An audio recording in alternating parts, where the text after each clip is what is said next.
हम आज बात करेंगे इंफॉर्मेशन रिसोर्सेज और इंफॉर्मेशन सोर्सेज की। ये काफ़ी इम्पोर्टेंट जो है सेशन होने वाला है एग्ज़ाम ऑफ पॉइंट व्यू से। ये बहुत ही इम्पोर्टेंट रहने वाला है। ठीक है जी। तो अभी हम देखेंगे इसमें कि हम जो पढ़ने जा रहे हैं इंफॉर्मेशन सोर्सेज। ये जो है ये इंफॉर्मेशन सोर्सेज जो है ये एग्ज़ाम ऑफ पॉइंट व्यू से बहुत ही ज़्यादा इम्पोर्टेंट है। यहाँ से बहुत सारे सवाल आते हैं और ये मल्टीपल पार्ट में इसका सीरीज़ हम अपलोड करेंगे। ठीक है। तो हम देखेंगे कि इंफॉर्मेशन सोर्सेज कहते किसको हैं। डेफिनेशन देखेंगे। Definition: the sources from where we get information. ऐसे सोर्स जहाँ से हम इंफॉर्मेशन को प्राप्त करते हैं उसको सोर्स कहते हैं। ठीक है। इंफॉर्मेशन सोर्स कहते हैं। ठीक है। मतलब जिस सोर्स से हम इंफॉर्मेशन को प्राप्त करते हैं उसको इंफॉर्मेशन सोर्स कहते हैं। टाइप्स ऑफ इन्फो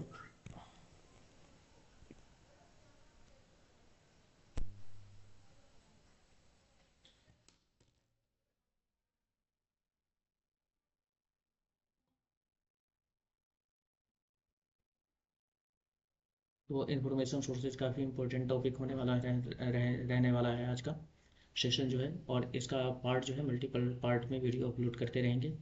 और ये एग्जाम ऑफ पॉइंट व्यू से चाहे वो कोई सा भी एग्जाम हो, नेट हो, जेआरएफ हो, केवीएस हो, एनवीएस हो, बिहार लाइब्रेरियन हो, स्टेट लाइब्रेरी एलिजिबिलिटी टेस्ट हो, एमएनएसएलईटी, सभी में यूज़फुल रहने वाला है। ठीक है।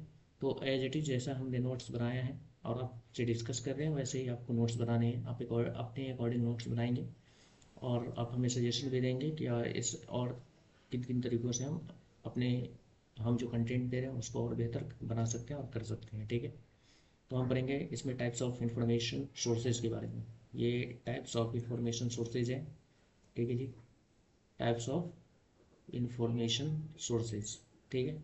इसमें मैं ब्रॉडली जो है इंफॉर्मेशन सोर्सेज को टू पार्ट में कैटेगराइज किया गया है। पहला है डॉक्यूमेंट्री सोर्सेज ऑफ इंफॉर्मेशन, दिख रहा होगा। डॉक्यूमेंट्री सोर्सेज ऑफ इंफॉर्मेशन है। सेकेंड जो है non documentary sources of information है। यानी कि जो हमारा इंफॉर्मेशन सोर्सेज है उसको मेनली टू पार्ट में डिवाइड करते हैं। टू मेनली जो है टू कैटेगरी में कैटेगराइज करते हैं। और उसके बाद फिर से हम सब कैटेगराइजेशन करते हैं इंफॉर्मेशन सोर्सेज को। और वो ये है कंटेंट, मतलब जो डॉक्यूमेंट्री सोर्सेज है उसको भी टू पार्ट में कैटेगराइज करते हैं। पहला है हमारा बाय कंटेंट। ठीक है। कंटेंट के बेस पर डॉक्यूमेंट्री सोर्सेज हमारा प्राइमरी होता है, सेकेंडरी होता है और टर्शियरी होता है। ठीक है। इसके बाद है दूसरा जो है by physical form. Physical form के बेस पर जो हमारा डॉक्यूमेंट्री सोर्सेज होता है वो है पेपर बेस्ड। इसके बाद है सोर्सेज ऑफ प्रिंट में other print media, other media. ठीक है ना। इसके बाद हमारा जो है non documentary sources. Non documentary sources में जो है हमारा आता है ह्यूमंस। ठीक है। यहाँ पर जो है ये ह्यूमंस है। ह्यूमंस ह्यूमंस आता है,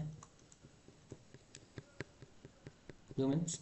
इसके बाद है ऑर्गेनाइजेशंस। इसके बाद है mass media other than print media. इसके बाद है इंटरनेट। ये सारा हमारा जो है non documentary sources of information है। डॉक्यूमेंट्री सोर्सेज कहते हैं ऐसे सोर्सेज को ऑफ इंफॉर्मेशन को जिसको हम प्रिंट कर सकते हैं, राइट कर सकते हैं। ठीक है। तो ऐसे सोर्सेज को हम डॉक्यूमेंट्री सोर्सेज कहते हैं। नॉन डॉक्यूमेंट्री सोर्सेज ऐसे सोर्स को कहते हैं non documentary source of information. ऐसे इंफॉर्मेशन सोर्सेज को बोलते हैं जिसको हम राइट और टाइप करके नहीं रख सकते, यानी डॉक्यूमेंटेड फॉर्म में हम नहीं रख सकते। जैसे कि humans, organisations, mass media, other than print media और इंटरनेट। उसके बाद में हम एग्जाम ऑफ पॉइंट व्यू से इंपॉर्टेंट फैक्ट देखेंगे, जिसमें पहला है इंपॉर्टेंट फैक्ट जो है इसमें है ये invention of paper in 105 AD by the Chinese. Chinese लोगों ने क्या किया था तो 105 AD में 105 AD में क्या किया था तो पेपर को इन्वेंट किया था, जिस पर आज कॉपी जो होता है जिस पर हम लोग लिखते हैं। ठीक है ना। इसके बाद है दूसरा जो है the Chinese made the first non printed book called diamond सूत्र। ये जो डायमंड सूत्र है, ठीक है ना, इसको जो है डेवलप किया था चाइनीज़ ने 868 AD में। ये सारे के सारे एग्जाम में आ चुके हैं कभी ना कभी। ठीक है। The Chinese made the first non printed book. पहला प्रिंटेड बुक जो है चाइनीज़ ने डेवलप किया था जिसका नाम था डायमंड सूत्र 868 AD में। और उसमें ये जो डायमंड सूत्र जो बनाया गया था उसमें ब्लॉक प्रिंटिंग मेथड का इस्तेमाल किया गया था। ब्लॉक प्रिंटिंग मेथड का इस्तेमाल जो है किया गया था किसमें, डायमंड सूत्र में। इसके बाद है मूवेबल टाइप प्रिंटिंग प्रेस का जो है आविष्कार किया, डेवलप किया था जोहान्स गुटेनबर्ग ने। ठीक है, जोहान्स गुटेनबर्ग ने क्या किया था, ये जो है जोहान्स गुटेनबर्ग, इन्होंने क्या किया था, तो मूवेबल टाइप प्रिंटिंग प्रेस को डेवलप किया था 1450 एडी में। कब, 1450 एडी में और यूरोप में। ठीक है, मूवेबल टाइप प्रिंटिंग मशीन। इसके बाद the first printed periodical in the world, ले जर्नल दिस एस्केवेंस, जिसको जर्नल ऑफ लंडन कहते हैं, पब्लिश्ड इन जनवरी 1665।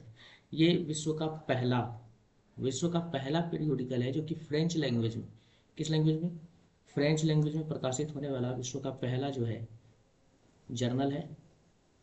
अभी हम इंग्लिश में प्रकाशित होने वाले विश्व में पहले पीरियोडिकल्स के बारे में, जर्नल्स के बारे में पढ़ेंगे, पीरियोडिकल के बारे में पढ़ेंगे। ठीक है ना, तो लर्नड मैन, ठीक है ना, यहाँ पर जो है learn journal of learned man, इसको इंग्लिश में कहते हैं जर्नल ऑफ लर्नड मैन, और फ्रेंच लैंग्वेज में कहते हैं जर्नल दिस एस्केवेंस, जो कि विश्व में प्रकाशित होने वाली फ्रेंच भाषा की पहली मतलब जो है पीरियोडिकल था। 1665 ईस्वी में ये पब्लिश हुआ था, 1665 ईस्वी में। और इसकी फ्रीक्वेंसी जो थी वो था वीकली। ठीक है,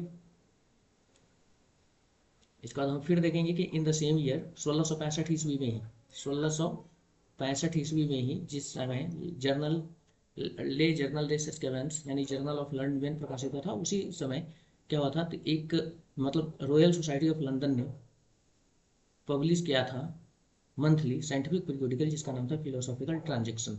ये फिलोसॉफिकल ट्रांजैक्शन जो है 1665 ईस्वी में ही इसको भी प्रकाशित किया गया था, और ये मंथली था। इसकी फ्रीक्वेंसी क्या थी, इसकी फ्रीक्वेंसी जो थी मंथली थी। फ्रीक्वेंसी क्या था इसका, तो इसकी फ्रीक्वेंसी मंथली थी, और ये इंग्लिश में प्रकाशित होने वाले विश्व की पहली जर्नल।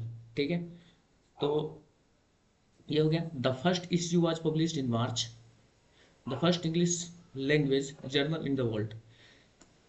अभी जो हमने कहा है वही यहाँ पर लिखा हुआ है। आगे बढ़ते हैं। बाद में फिलोसॉफिकल ट्रांजैक्शन का नाम philosophical transaction of the royal society कर दिया गया। क्या कर दिया गया, बाद में जा करके इसको जो है 1776 में फिलोसॉफिकल ट्रांजैक्शन, जो कि इंग्लिश में लैंग्वेज में प्रकाशित होने वाली विश्व की पहली मतलब जो पीरियोडिकल था, उसका नाम बाद में philosophical transaction of royal society कर दिया गया। कब, 1776 में। कब किया गया, 1776 में। इसके बाद है अर्पानेट, ये देखेंगे, ये आपको आईसीटी में भी काम आ जाएगा।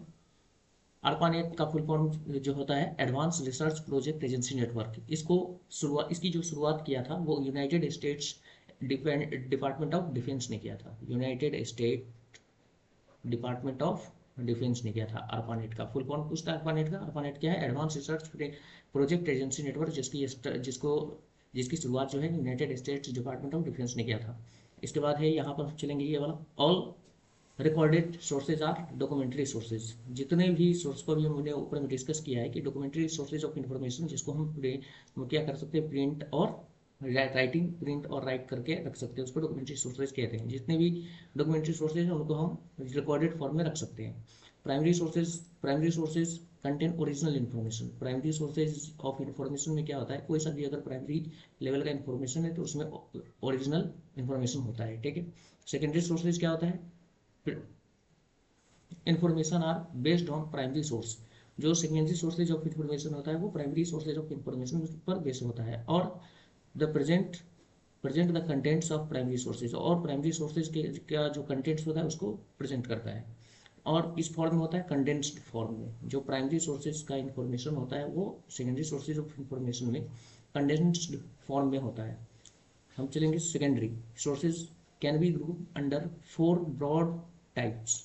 4 ब्रॉड टाइप्स में हम क्या कर सकते हैं, सेकेंडरी सोर्सेज ऑफ इंफॉर्मेशन को कैटेगराइज कर सकते हैं, जिसमें ये एग्जाम में आ चुका है। ठीक है ना, कि which of the following is comes under secondary sources of information. तो इंडेक्सिंग एंड एब्स्ट्रैक्टिंग, पीरियोडिकल्स वगैरह।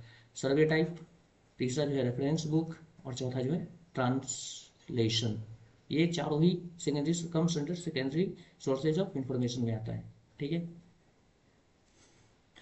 इसके बाद हम देखेंगे टर्शियरी सोर्सेज ऑफ इंफॉर्मेशन क्या होता है। Based on primaries and secondary sources, मतलब टर्शियरी सोर्सेज ऑफ इंफॉर्मेशन को हम कह सकते हैं कि tertiary sources of information is the combination of primary and secondary sources of information. ये दोनों का कॉम्बिनेशन होता है। ठीक है, प्राइमरी एंड सेकेंडरी सोर्सेज का कॉम्बिनेशन होता है टर्शियरी सोर्सेज ऑफ इंफॉर्मेशन। इसके बाद है डॉक्यूमेंट्री सोर्सेज। फिर से हम देखेंगे कि ऑल रिकॉर्डेड सोर्स, जिसको हम ऐसे इंफॉर्मेशन जिनको हम रिकॉर्डेड फॉर्म में रख सकते हैं, प्रिंटेड रख सकते हैं, राइटिंग करके रख सकते हैं, उसको information irrespective of their content and form are documentary sources. Documentary sources published हो सकता है। डॉक्यूमेंट्री सोर्सेज जो होता है क्या क्या होता है, पब्लिश्ड हो सकता है, अनपब्लिश्ड हो सकता है। ठीक है, प्रिंट फॉर्म में हो सकता है और इलेक्ट्रॉनिक फॉर्म में हो सकता है। यानी कि हम इसको डॉक्यूमेंट्री सोर्सेज ऑफ इंफॉर्मेशन को सभी हम ऐसे सभी इंफॉर्मेशन सोर्सेज जिनको हम रिकॉर्ड करके रख सकते हैं, या तो पब्लिश्ड, अनपब्लिश्ड, प्रिंट और इलेक्ट्रॉनिक फॉर्म, उसको हम documentary comes under documentary sources of information कहते हैं। इसके बाद है information sources are organised by. Information sources जो होता है ऑर्गेनाइज्ड होता है किस बेस पर, तो according to their content, according to their content, content के बेस पर, टाइप के बेस पर, मीडिया के बेस पर और मीडिया या फिर फॉर्म के बेस पर। मतलब इंफॉर्मेशन सोर्सेज ऑर्गेनाइज्ड या फिर categorised according of their according to their content, type, media और फॉर्म। अब ये बहुत ही इंपॉर्टेंट है, यहाँ से जो भी देखेंगे ये VVI, ये एग्जाम में आ चुका है। ठीक है ना, तो H.W. हैंसन ने 1971 में डिवाइड किया था डॉक्यूमेंट्री सोर्सेज ऑफ इंफॉर्मेशन को इनटू 2 कैटेगरीज, जिसका नाम है प्राइमरी एंड दूसरे का सेकेंडरी। मतलब H.W. हैंसन ने 1971 में डॉक्यूमेंट्स को 2 पार्ट्स में कैटेगराइज किया था। डॉक्यूमेंट्स यानी कि डॉक्यूमेंट्री सोर्सेज ऑफ इंफॉर्मेशन को 2 पार्ट में कैटेगराइज किया था, प्राइमरी एंड सेकेंडरी। फिर वहीं पर आते हैं डेनिस ब्रोगन। ठीक है, डेनिस ब्रोगन जिन्होंने क्या किया था, तो 1981 में इन्होंने भी डॉक्यूमेंट्स को क्या किया था, 3 पार्ट में, 3 कैटेगरीज में कैटेगराइज किया था, जिसमें प्राइमरी, सेकेंडरी एंड टर्शियरी। फिर से सुन लीजिए, H.W. हैंसन ने 1971 में डॉक्यूमेंट्स को 2 पार्ट्स में कैटेगराइज किया था, जिसमें था प्राइमरी एंड सेकेंडरी। जब वही डेनिस ब्रोगन ने 1981 में डॉक्यूमेंट्स को 3 कैटेगरी में कैटेगराइज किया, प्राइमरी, सेकेंडरी एंड टर्शियरी। उम्मीद है यहाँ तक समझ में आ रहा होगा। इसके बाद है S.R. रंगनाथन। S.R. रंगनाथन ने डॉक्यूमेंट्री सोर्सेज ऑफ इंफॉर्मेशन को 2 डिफरेंट एंगल से कैटेगराइज किया। ठीक है, पहला था by the volume of thought content. ठीक है, और दूसरा था बाय रीडिंग रिकॉर्डिंग मीडिया और फिजिकल कैरेक्टरिस्टिक ऑफ डॉक्यूमेंट। यानी कि S.R. रंगनाथन ने जो डॉक्यूमेंट्री सोर्सेज ऑफ इंफॉर्मेशन को जो कैटेगराइज किया था वो 2 एंगल से किया था। उन्होंने पहला एंगल दिया कि by the volume of thought content के अकॉर्डिंग जो है डॉक्यूमेंट्री सोर्सेज ऑफ इंफॉर्मेशन का कैटेगराइजेशन होना चाहिए, और दूसरा बाय रिकॉर्डिंग मीडिया और फिजिकल कैरेक्टरिस्टिक ऑफ डॉक्यूमेंट के बेस पर हमारा डॉक्यूमेंट्री सोर्सेज ऑफ इंफॉर्मेशन का क्या होना चाहिए, तो कैटेगराइजेशन होना चाहिए। अब हम यहाँ पर देखेंगे कि देखिए, by the volume of thought content के बेस पर S.R. रंगनाथन ने डॉक्यूमेंट्री सोर्सेज ऑफ इंफॉर्मेशन को 2 कैटेगरी में डिवाइड किया था। पहला था मैक्रो डॉक्यूमेंट। ठीक है, पहला था क्या, मैक्रो डॉक्यूमेंट। दूसरा था हमारा micro documents. Macro documents macro thoughts को रिप्रेजेंट करता है, माइक्रो डॉक्यूमेंट्स माइक्रो यानी कि सूक्ष्म जो होता है उस थॉट को रिप्रेजेंट करता है। इसका डेफिनेशन सिंपल सा यही है। इसके बाद हम इसमें एग्जाम्पल में देखेंगे मैक्रो डॉक्यूमेंट का जो एग्जाम्पल है, जो हमारा ये मैक्रो डॉक्यूमेंट है, मैक्रो डॉक्यूमेंट्स, इसका जो एग्जाम्पल में देखेंगे हम, उसमें देखेंगे books, monographs, thesis, dissertation, etc। ये सारे के सारे मैक्रो डॉक्यूमेंट्स हैं। ठीक है, macro document, micro and micro documents documentary sources of information को कैटेगराइज किया है डॉक्टर S.R. रंगनाथन ने by the volume of thought content. अब हम देखेंगे कि मैक्रो डॉक्यूमेंट्स क्या होता है, माइक्रो। ठीक है, माइक्रो डॉक्यूमेंट में जर्नल आर्टिकल्स आता है। ठीक है, जर्नल और आर्टिकल्स जो होता है comes under micro documents, example के तौर पर इसको याद रखेंगे। इसके बाद हम देखेंगे कि बाय द रिकॉर्डिंग मीडिया और physical form, by the recording media, by the recording media और physical characteristics of the document के बेस पर डॉक्टर एस आर रंगनाथन ने डॉक्यूमेंट को, किन किन डॉक्यूमेंट्स को रखा है और कैसे कैसे इनको कैटेगराइज किया है। तो बाय रिकॉर्डिंग मीडिया और फिजिकल कैरेक्टरिस्टिक ऑफ डॉक्यूमेंट के बेस पर डॉक्टर एस आर रंगनाथन ने डॉक्यूमेंट्री सोर्सेज ऑफ इंफॉर्मेशन को 4 कैटेगरी में कैटेगराइज किया है। पहला है कन्वेंशनल डॉक्यूमेंट, दूसरा है न्यू कन्वेंशनल, तीसरा है नॉन कन्वेंशनल, चौथा है मेटा डॉक्यूमेंट्स। ठीक है, और चौथा क्या है, मेटा डॉक्यूमेंट्स। अब हम हर एक का एग्जाम्पल देख लेंगे। इतने ही एग्जाम्पल से मल्टीपल टाइम जो है एग्जाम में नीट से लेकर के स्लेट एनवीएस के बेस में रिपीट हुआ है, बस हर एक का जो हमने एग्जाम्पल दे रखा है। जैसे कि कन्वेंशनल डॉक्यूमेंट्स, तो इसमें हमारा कन्वेंशनल डॉक्यूमेंट्स में जो है वो आ गया है बुक्स, कन्वेंशनल है। ठीक है, पीरियोडिकल्स हैं, ठीक है, maps, atlases, these are comes under conventional document. New conventional document में हम देखेंगे स्टैंडर्ड्स, स्पेसिफिकेशंस, पेटेंट्स, etc। मतलब स्टैंडर्ड हो गया, स्पेसिफिकेशन हो गया, पेटेंट्स हो गया, comes under new conventional document. ठीक है, अब हम चौथा में देखेंगे कि नॉन कन्वेंशनल डॉक्यूमेंट क्या होता है, जैसे कि microfilms, microfilms comes under non conventional document. Micro prints जो छोटे छोटे एकदम हो जाते हैं, ऑडियो विजुअल, इसका डॉक्यूमेंट्स, ये सारे के सारे comes under non conventional documents. ठीक है, इसके बाद मेटा डॉक्यूमेंट, मेटा डॉक्यूमेंट्स का जो डेफिनेशन होता है without human intervention. Meta document ऐसा डॉक्यूमेंट होता है जो बिना किसी मनुष्य के हस्तक्षेप के वो जनरेट होता है। ठीक है ना, जैसे कि फोटोग्राफी, ठीक है ना, radar, fax, etc are meta documents, comes under meta documents. अब हम देखेंगे कि प्राइमरी सोर्सेज ऑफ इंफॉर्मेशन क्या क्या है। प्राइमरी, इसको एकदम से, ये काफ़ी इम्पोर्टेंट है, इसको याद रख लेंगे तो सारे के सारे समझ में आ जाएंगे। ठीक है ना, चाहे वो multiple choice they, match the following दे, ठीक है ना, जैसे जिस जिस भी किसी भी एंगल से देगा, तो इस एग्जाम्पल के बाहर अभी तक एक भी क्वेश्चन देखने को नहीं मिला है। ठीक है ना, primary sources of information are research papers, इसको मल्टीपल टाइम्स जितनी बार आप पढ़ेंगे उतना क्लियर होगा और उतना माइंड में सेटअप होगा कि कौन सा प्राइमरी सोर्सेज ऑफ इंफॉर्मेशन के अंदर आता है। ठीक है, तो हमारा पहला जो है इसमें वो है रिसर्च पेपर, इसके बाद हो गया मैन्युस्क्रिप्ट, इसके बाद हो गया थीसिस, इसके बाद हो गया डिसर्टेशंस, इसके बाद कॉन्फ्रेंस पेपर्स, इसके बाद हो गया patents, standards, technical reports, diaries, speeches, interviews, correspondence, letters, minutes of meeting, memoranda, journal articles, medical records, court records, art art and music, etc comes under primary sources of information. यानी कि हमने document को primary, secondary and tertiary में बांटा है। ठीक है ना, एच डब्ल्यू हेंसन ने 1971 में डॉक्यूमेंट्री जो इंफॉर्मेशन था या डॉक्यूमेंट्स था उनको 2 पार्ट में कैटेगराइज किया था, प्राइमरी एंड सेकेंडरी, जबकि डेनिस ग्रोगन ने 1981 में 3 पार्ट में किया था, हमने ऊपर में एक्सप्लेन कर दिया है। ठीक है, तो इसको आप नोट्स बनाएंगे। आप बहुत ज़्यादा पढ़ने के चक्कर में आप क्या कर होने लग जाता है ना कि टाइम एकदम कम कम टाइम में एक अच्छा आउटपुट के लिए, मतलब इस तरीके से पढ़ना, हमें एग्जाम निकालने से मतलब होता है, पीएचडी करने से तो मतलब है नहीं, है ना।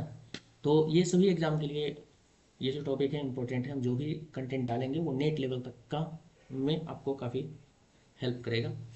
अब हम पढ़ेंगे secondary sources of information,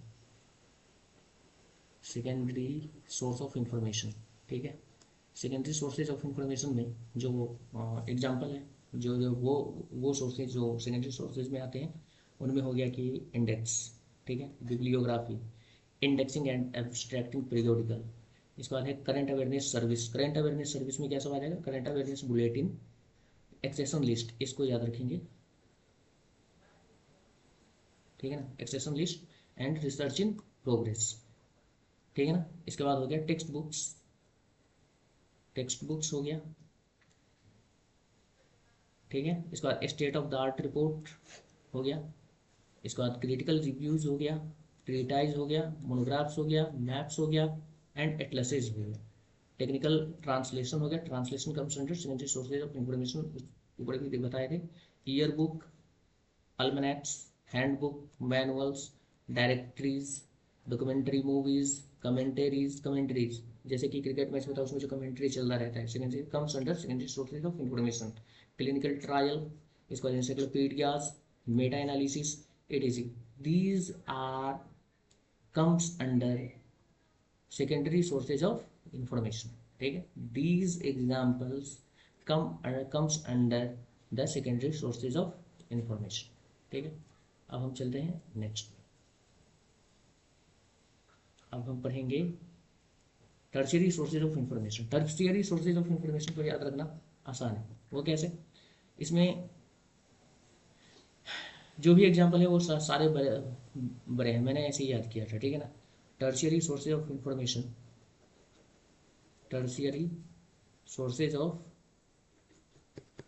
information, tertiary sources of information में गाइड टू द लिटरेचर हो गया, guide to the reference sources हो गया, bibliography of bibliographies, directory of directories and union catalogue.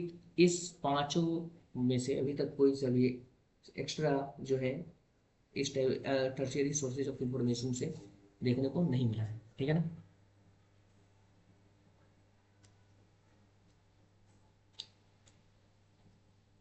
तो आज का टॉपिक जो है यहीं तक है। अभी हम इंफॉर्मेशन सोर्सेज हमने स्टार्ट किया है। ठीक है ना, तो इसका जो है 30 minute to 40 minute, maximum 50 minute तक का जा सकता है लेक्चर। तो वो हम आपको प्रोवाइड करते रहेंगे। हर एक यूनिट को पूरा का पूरा मतलब कंप्लीटली सॉल्यूशन के साथ जो है खत्म करने के बाद हम फिर क्वेश्चन पेपर भी लगाएंगे।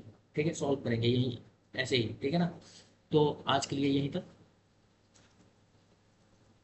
Tata, bye bye.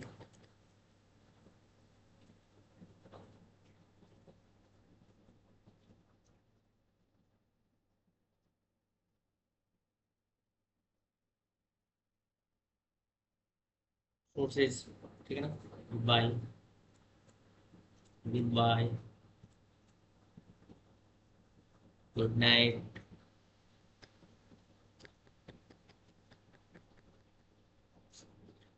और किस तरीके से हम कंटेंट को बेहतर कर सकते हैं, ज़्यादा से ज़्यादा सब्सक्राइब कर कीजिए, शेयर कीजिए, है ना।